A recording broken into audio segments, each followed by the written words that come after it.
내 이름은 나카무라 타츠야. 30살의 회사원이다. 이번엔 이 불륜 아내의 비참한 최후에 관한 이야기이다. 이 이야기는 3년 전으로 거슬러 올라간다. 그 당시 나는 오랜 시간을 솔로로 지냈었는데 그러다 보니 감정이 항상 메말라 있었다. 그래도 일만큼은 남보다 더 앞서가야겠다고 생각했다. 그렇게 더 열심히 일하자 나름대로 월급도 많이 받게 됐다. 넌 정말 일밖에 모르는구나. 일 말고 재밌는 것도 많은데. 시끄러워. 은행에 돈이 있어야 마음이 놓이지. 이미 난 고독사할 각오도 돼 있어. 빨리 돈을 모아야지.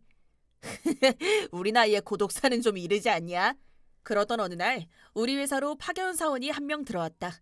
처음 뵙겠습니다. 하야마 카오리라고 합니다. 잘 부탁드립니다. 저야말로 잘 부탁드려요.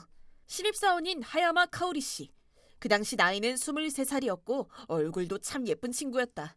하야마 씨는 순식간에 남자 사원들 사이에서 화제가 됐다. 야, 그 카오리라는 애 엄청 예쁘지 않냐? 여자라곤 아줌마나 유부녀밖에 없던 이 회사에 내려온 천사 같아. 그렇지 뭐. 동정남 타치야한테는 엄청난 자극이 됐을 것 같은데? 누구 보고 동정남이래? 아, 선임은 과연 누가 될 것인가? 제발 저의 1년 뽑기운을 들 테니 부디 제가 선임이 되게 해주세요.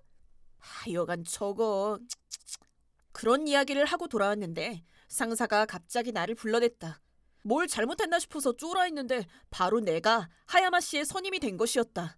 선배님, 잘 부탁드리겠습니다. 그래. 나도. 솔직한 성격에 예쁜 데다 배려심도 깊은 하야마 씨에게 나는 홀딱 반해버렸다. 하지만 오랫동안 연애를 해보지 못했던 나는 하야마 씨에게 어떻게 다가가야 좋을지 몰라서 항상 마음만 답답했는데 하나님은 그런 나를 위해 기회를 주셨다. 어느 날 하야마 씨와 외근을 하게 됐는데 새 구두 때문인지 하야마 씨 발에 상처가 났다. 아야, 왜 그래요? 죄송해요. 새 구두를 신었더니. 엄청 아파 보이는데 저 벤치에 앉아서 잠깐만 기다릴래요? 나는 곧장 편의점으로 달려갔다. 그리고 소독약과 반창고를 사서 상처를 치료해줬다. 잠깐만 발 좀 줘볼래요? 네. 나는 아무 생각도 없이 무릎을 꿇은 채 그녀의 신발을 벗긴 후 발을 들어 올렸다. 그러자 찢어진 스타킹으로 피가 나와 있었다. 생각보다 많이 까졌네. 진짜 아팠겠다. 저기 스타킹 좀 벗고 올게요. 아, 맞네. 갈아 신을 새 스타킹도 사올 걸 그랬네. 미안. 아니에요. 오히려 이 정도로 친절하게 대해주실 줄은 몰라가지고 지금 좀 심쿵했어요. 하야마 씨, 나는 지금이 기회다 싶어서 내 마음을 고백하기로 했다. 저도 아무한테나 이렇게 친절하진 않아요. 하야마 씨가 걱정돼서 그랬던 거예요. 그 말씀은... 저 하야마 씨한테 관심 있어요. 미안해요. 선배한테 이런 말 들어봤자 기분만 안 좋을 텐데. 근데 남자 직원들이 하야마 씨 엄청 좋아하거든요. 지금이 아니면 고백할 기회가 없을 것 같아서. 기분이 안 좋다뇨. 전 엄청 기쁜데요. 이렇게 내 필사적인 노력이 결실을 맺어서 연락처를 교환할 수 있었다. 그렇게 우리는 사적으로 몇 차례 만나게 됐고 그 후 큰맘 먹고 고백을 했다. 하야마 씨도 기쁘게 내 고백을 받아주면서 우리는 공식 사내 커플이 됐다. 그 후 우리의 만남은 순조로웠다. 약 8년 반을 사귄 후 결혼까지 하게 된 것이다. 앞으로는 내가 살림을 하면서 당신을 뒷바라지할게. 응, 고마워. 나도 열심히 일해서 카오리를 행복하게 해줄게. 그랬었는데 나의 행복한 결혼 생활은 이뤄지지 않았다. 내가 결혼한 지 1년 반이라는 시간이 흐른 지금. 카오리, 지금 어디야? 갑자기 또 왜? 친구랑 놀고 있어. 또? 뭔데? 왜 또 시비야? 지금이 몇 시인 줄 알아? 밤 11시야. 뭐 어때? 내가 고등학생도 아닌데. 가끔씩 그러는 건 괜찮지. 우리 벌써 4일이나 얼굴 못 본 거 너도 알지? 그랬나? 뭐 그럴 수도 있지. 100번 양보해서 그럴 수 있다고 치자. 빨래도 그대로고 집안도 엉망이야. 집안일은 네가 하기로 했었잖아. 네? 집안일은 여자가 해야 한다니. 넘나 구시대적 발상 같은데요? 있잖아. 우리가 맞벌이면 이런 말도 안 해. 네 직업은 전업주부잖아. 결혼할 때도 네가 집안일은 다 하겠다고 그랬잖아. 잊었어? 그 정도는 도와줄 수도 있잖아. 돕는다고? 내가 거의 다 하잖아. 지금이 자취할 때보다 2배는 더 힘든 것 같아. 시끄러우니까 그만. 아무튼 오늘은 안 들어갈 거니까 그렇게 알아. 그렇다. 카오리는 집안일도 안 하고 놀러 다니기만 했다. 밖에서 일하고 오는 거면 몰라도 친구랑 아침까지 그냥 놀고 먹고 오는 식이었다. 아침에 일어나 보면 잔뜩 취한 채 거실에 널브러져 있곤 했다. 심지어는 내가 주는 생활비로 놀고 먹는 모양인지 이걸로 한 달을 어떻게 사냐며 자주 바가지를 긁어댔다. 처음엔 집에만 있으면 스트레스가 쌓일 것 같아서 그녀가 놀러 나가도 아무 말도 하지 않았다. 하지만 그것도 정도껏 해야지. 맞벌이도 아닌데 이교대 생활을 하고 있다. 그렇다고 아이가 있는 것도 아니었다. 도대체 나는 뭘 위해 결혼한 걸까 싶어서 허탈한 한숨만 나왔다. 하지만 나의 비참한 결혼 생활은 더 가파른 절벽으로 떨어지게 된다. 그건 내가 출장을 가게 된 어느 날의 일이었다. 아침 일찍 집을 나섰지만 갑작스러운 태풍으로 비행기가 연기되고 만 것이었다. 이 일을 회사에 보고하자 출장도 연기되었다. 나는 택시를 타고 다시 집으로 향했다. 그렇게 집 현관문을 여는데 나왔어. 카오리, 집에 있어? 아무 대답도 없었다. 내가 집을 나설 때까지만 해도 아내가 집에 있었는데 아마 또 놀러 나간 거겠지. 하긴 내가 출장 가는 기회를 놓칠 여자가 아니지. 친구랑 1박 2일 여행이라도 갔나? 라고 생각하며 일단 옷부터 갈아입기 위해 안방문을 여는데 카오리는 안방에 있었다. 침대 위에서 처음 보는 젊은 남자와 무려 알몸 상태로 합체돼 있었다. 그야말로 아수라장이었지만 오히려 나는 침착했다. 주머니 안에 있던 스마트폰을 꺼내서 그 장면을 찰칵찰칵 찍기 시작했다. 잠깐만, 뭐 하는 뭐하냐니, 증거 남기는 중이잖아. 자, 하던 일 계속하세요. 미쳤어? 미친 건 너희들이지! 솔직히 어느 정도 예상은 하고 있었다. 왜냐면 우린 결혼 이래로 오랫동안 잠자리를 하지 않은 리세 부부였기 때문이었다. 하지만 카오리는 결혼을 했다는 이유로 밖에 나가서 놀기만 했다. 솔직히 젊은 놈과 놀아놨다고 해도 난 아무렇지도 않았다. 일단 할 얘기가 많을 것 같으니까 둘 다 옷부터 입고 거실로 나와. 라고 말하며 먼저 거실로 나와 있었는데 그 젊은 남자가 현관문으로 뛰어나가 버린 것이다. 야, 거기서! 이 남자의 신상을 알아야만 위자료 청구를 할 수 있었다. 그 남자를 놓칠 수 없었던 나는 서둘러 뒤를 쫓았다. 그렇게 계단을 뛰어내려가던 남자를 따라 나도 계단을 뛰어내려가던 순간 태풍 때문에 흠뻑 젖은 상태로 집에 들어갔던지라 계단은 이미 다 젖어 있었다. 빠르게 뛰어가던 나는 결국 발이 미끄러지고 말았다.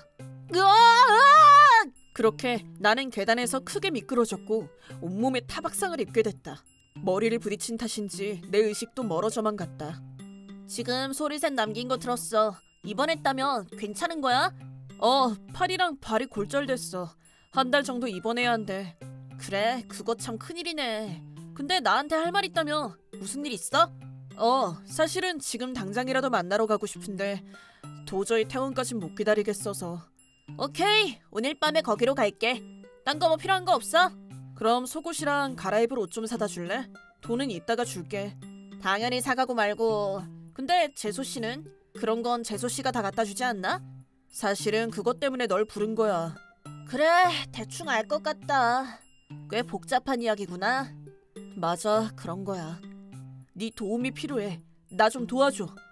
내가 라인을 보낸 녀석은 소매아라고 하는 내 대학교 친구다. 라인에서도 말했듯이 현재 나는 입원 중이다. 팔과 다리가 골절되는 바람에 움직일 수도 없는 상태다. 바람 피운 아내의 골절상까지. 이거야말로 설상가상이다. 불행이 겹쳐오니 오히려 웃음만 나왔다. 하지만 끝내 아내는 입원까지 한 남편을 보러 오지 않았다. 구급차를 불러준 것만으로도 다행인 건가? 병문안이나 내 병수발을 해주길 바래서 아내를 기다린 건 아니었다. 불륜에 대한 이야기를 하고 싶었던 거다. 하지만 도통 와주질 않아서 연락도 해봤는데 야, 전화 좀 받아봐. 도망칠 생각은 안 하는 게 좋을 거야. 미안. 요즘 내가 좀 바빠서. 바쁘다고? 이 와중에 아직도 놀러 다니는 거야? 그 전에 꼭 해야 할 말이 있잖아. 그래, 이혼하고 싶다는 거지? 끝까지 미안하다고는 안 하네. 뭐 됐고, 아무튼 너도 이혼에 응한다면 서로 얘기해야 할 게 많으니까 빨리 병원으로 와. 미안한데 딱 3주만 기다려줄래? 뭐? 나 지금 농담할 기분 아니거든. 감추고 자시고 할 것도 없으니까 솔직하게 말할게. 사실은 오늘부터 류세이랑 여행을 갈 거야. 네 남친 이름이 류세이야? 그래, 맞아. 류세이가 해외여행을 꼭 가보고 싶다고 해서. 지금까지 여행 준비로 너무 바빴어. 그니까 귀국하고 나서 얘기하자. 이 정도로 쓰레기일 줄이야. 이젠 화조차 나지 않았다. 한때 이런 여자를 사랑했던 내가 한심하게 느껴질 정도로 역대급 뇌절이 와버렸다. 물론 이 여자와 이혼은 하겠지만 그것만으로는 성에 차지 않았다. 그래서 나는 완벽한 복수를 해주고자 결심했다. 그 복수를 위해 소매야의 힘을 빌리기로 한 것이다. 늦어서 미안. 소매야, 와줘서 고마워. 자, 이거 갈아입을 옷이랑 다른 것도 좀 사왔어. 이번 하는 한 달 동안 엄청 심심할 거 아니야. 아, 진짜 고마워. 잘 쓸게.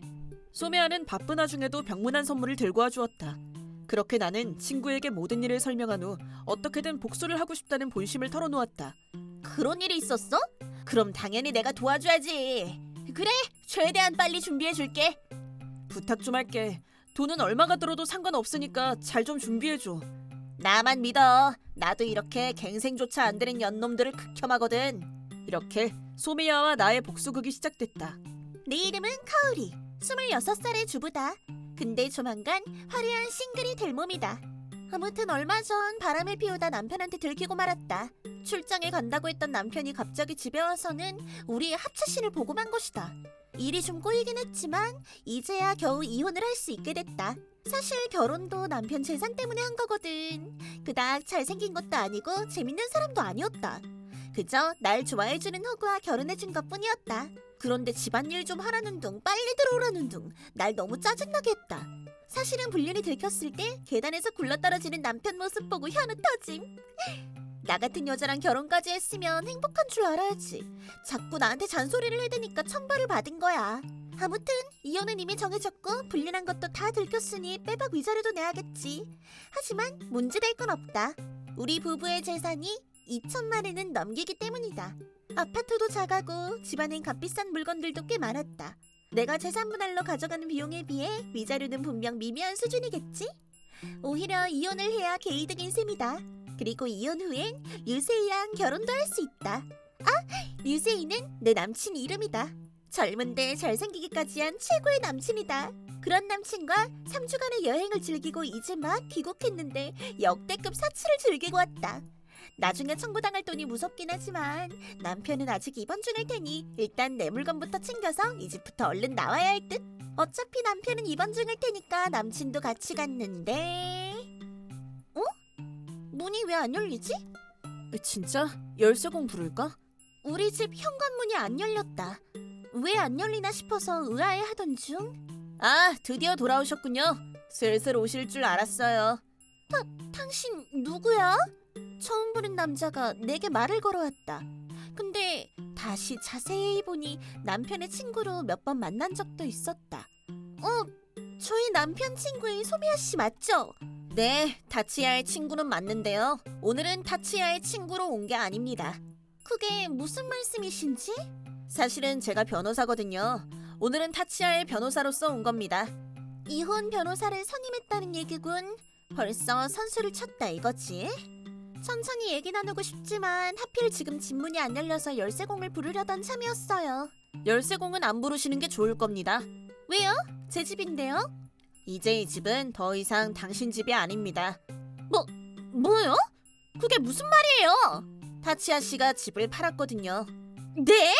그럴 리가 없어요. 이 아파트는 부부 공동명의라고요. 제가 아무것도 모른다고 생각하셨다면 큰 오산이에요. 뭔가 착각을 하고 계신 것 같네요. 부부 공동재산이란 부부가 된 후에 모은 재산을 말합니다. 이 아파트는 타치야가 결혼 전에 구입한 것이기 때문에 해당되지 않습니다.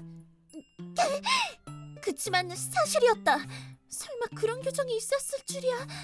아무 말도 못하던 내게 그는 따지듯이 이야기를 이어나갔다. 참고로 부부 공동계좌에 들어있던 2천만 원도 해당되지 않습니다. 뭐라고요?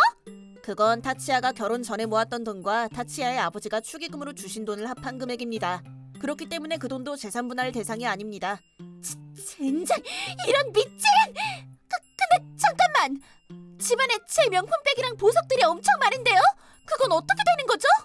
그것들은 모두 결혼 후에 타치야한테서 뜯어낸 물건이었다. 그건 다 내 거니까 공동재산이 맞을 거야. 그것만 팔아도 수백만 원은 받아낼 수 있었다. 하지만 변호사는 차가운 얼굴로 이야기를 이어나갔다. 이야기가 나와서 말인데요. 그쪽이 저기 저 류세이라고 하는 호스트한테 돈을 흥청망청 써댔다고 하던데요. 그건 그 돈 아까 말했던 계좌에서 다 꺼내 쓴 거 맞죠? 800만 엔 정도가 비던데요. 얼마 전에도 돈을 꺼내 쓴 것 같던데 여행 경비로 쓴 돈도 그 계좌에서 꺼내 쓴 거 맞죠? 근데 뭐 어쩌라고요? 아까도 말씀드렸지만 그 계좌의 돈은 부부 공동재산이 아니기 때문에 당신 마음대로 남의 돈을 꺼내 쓴 게 됩니다. 또한 당신 소유의 귀중품들을 감정사에게 모두 의뢰해본 결과 전부 다 팔더라도 당신이 쓴 800만 엔을 메꿀 수는 없었습니다. 때문에 이혼 위자료는 물론 손해배상 청구도 할 생각입니다. 잠깐만요. 저 남편이랑 얘기 좀 할게요. 이런 건 직접 만나서 얘기해야지. 이러는 게 어딨어요. 비겁하게. 남편 연락을 무시하고 상간남과 여행을 떠난 바보가 누구죠?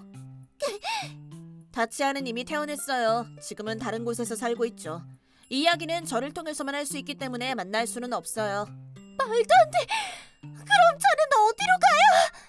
절망한 나머지 나는 그 자리에 주저앉고 말았다. 그 후 그는 옆에서 계속 바라만 보고 있던 류세이에게도 조용히 말을 걸었다. 아, 당신한테도 불륜 위자료를 청구할 겁니다. 그렇게 알고 계세요? 그럴 수가... 두 사람 다 변호사를 선임하는 게 좋을 거예요. 선임할 돈이 있다면 말이죠. 소매야, 이게 다 네 덕분이야. 고마워. 헤이, 변호사로서 의뢰받은 일을 했을 뿐이야. 근데 소매아가 그때 카오리랑 얘기한 거 전화로 다 들려줬잖아. 그때 진짜 고마웠어. 완전 사이다였다고. 이왕 하는 목수인데 그냥 기다리기만 하는 건 재미가 없잖아. 그렇다. 나는 토미아가 걸어준 전화 덕분에 그날의 대화를 모두 다 엿들을 수 있었다. 두 사람의 절망하는 얼굴을 못 본 건 좀 아쉽지만 토미아가 말하길 두 사람 다 얼굴이 창백해지더니 절망스러운 얼굴로 굳어버렸다고 했다. 카오리는 결국 빈손으로 쫓겨난 데다 어마무시한 액수의 위자료까지 청구당하고 말았다. 카오리가 갖고 있던 귀중품들도 싹 다 팔았지만 손에 쥔 건 고작 150만 엔 뿐이었다. 그래서 남은 650만 엔과 위자료와 손해배상금을 더한 300만 엔까지 총 950만 엔을 갚아야만 했다. 게다가 불륜남인 류세이에게도 200만 엔을 청구했다. 류세이는 예전부터 여자 문제를 자주 일으키고 다녔다. 일하는 곳에서도 또 여자 문제가 생기면 그땐 해고하겠다는 경고를 들었다고 한다. 그래서 위자료를 한 번에 받는 조건으로 이 사건을 말하지 않기로 했다. 개인적으로는 노숙자로 나락에 떨어지길 바랬지만 위자료를 못 받으면 복수의 의미도 없어지기 때문에 그 조건을 받아들이기로 했다. 하지만 그 후에도 카오리는 류세이에게 계속 집착했다. 그러다 결국 가게도 관두고 행방을 감춰버렸다고 한다. 한편 모든 것을 잃은 카오리에게 남은 거라곤 많은 액수의 빚뿐이었다. 나는 카오리에게도 위자료를 일괄 지급할 것을 요구했다. 그래서 카오리는 사채를 써서 내 위자료를 갚았다. 오늘의 뉴스입니다. 전 호스트 남성에게 집착하다 살인 미수를 일으킨 무직 여성 하야마 카오리 용의자가 현행범으로 체포됐습니다. 피해 남성은 전 호스트인 에사키 류세이 씨입니다. 용의자가 휘두른 칼에 등이 찔린 남성은 현재 의식불명 상태로 용의자는 살인 동기 등의 경찰 조사를 받고 있습니다. 헐. 이 사건은 카오리와 유세이의 진흙탕 싸움으로 막을 내렸다. 둘 다 갈 때까지 갔구나 싶을 정도로 큰 충격을 받았다. 그러던 중 소메야에게서도 연락이 왔다. 야, 뉴스 봤어? 봤어. 이런 여자랑 결혼을 했다니 내 인생의 최대 오점이다. 네 탓이 아니잖아. 빨리 마음 추스리고 새 인연 찾아보자. 도저히 그럴 기분이 아니야. 그럼 기분 전환부터 해야지. 오늘 한잔 하러 갈까? 그래, 고맙다 친구야. 그래도 나의 유일한 위로는 평생의 친구를 얻은 것이다. 다음에 소메야한테도 힘든 일이 생기면 내가 열심히 도와줄 생각이다. 그리고 당분간 연애는 좀 쉬고 싶다.